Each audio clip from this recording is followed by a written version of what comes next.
আপনার মতে তুফান সিনেমাতে সুপারস্টার শাকিব খানকে যে লুক দেওয়া হয়েছে সেটা রণবীর কাপুরের অ্যানিমেল মুভি থেকে নেওয়া এবং টিজার থেকে পাওয়া কিছু দৃশ্য কেজিএফ থেকে নেওয়া, এটাই তো চলুন আগে এই দুইটা মুভি নিয়ে আলোচনা করা যাক। অ্যানিমেল এই মুভিতে রণবীর কাপুরের লম্বা চুল এবং ঘন গোফ দাড়িতে পর্দায় দর্শকের সামনে ধরা দেয়। আচ্ছা, এই যে অ্যানিমেলের আগে কি কখনো আপনি লম্বা চুল ও গোফ দাড়িতে কোনো নায়ককে পর্দায় কিংবা মোবাইল স্ক্রিনে দেখেছেন? সেটা হয়তো হলিউড কিংবা বলিউড কিংবা যে কোনো ইন্ডিয়ান মুভিতে আশা করি দেখেছেন। তাহলে তখন এই প্রশ্ন আপনার মনে আসে না কেন? অ্যানিমেল একটা কফি সিনেমা, অ্যানিমেল ওই হলিউড সিনেমার সস্তা ভার্সন। এবার কেজিএফ ফিরে আসি। আচ্ছা, কেজিএফ সিনেমার আগে কি আপনি কখনো কোনো সিনেমায় মেশিন গান চালাতে দেখেছেন? আশা করি দেখেছেন। যদি দেখে থাকেন তাহলে কেজিএফ কেন আপনার দেখা ওই সিনেমার সস্তা ভার্সন হলো না বলতে পারেন? আমি বলছি এটার কারণ কেজিএফ কিংবা অ্যানিমেল যে সিনেমায় আপনি টানবেন না, এখানে কেজিএফ এর মেশিন গান, অ্যানিমেলের রণবীর কাপুরের লুক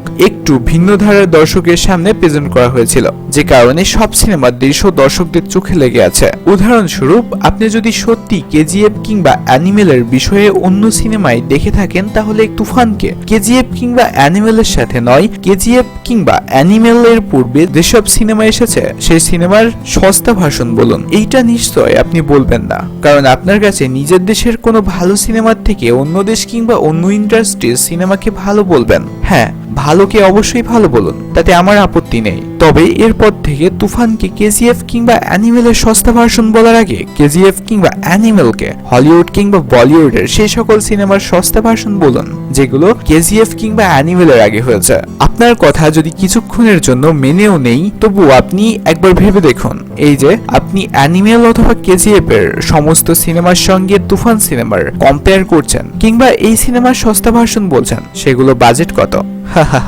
আপনি জানেন কি, এই মুভিগুলোর 10 ভাগের 1 ভাগ টাকা দিয়ে তৈরি হচ্ছে তুফান মুভি। তাহলে এই মুভির টিম কি সত্যি প্রশংসার দাবিদার নয়? আর আপনি কিনা প্রশংসা বাদ দিয়ে সমালোচনা করছেন। অন্ততপক্ষে বাংলা সিনেমাকে বিশ্ব দরবারে এগিয়ে নিয়ে যেতে এ সকল ভালো সিনেমাকে অ্যাপ্রিসিয়েট করুন।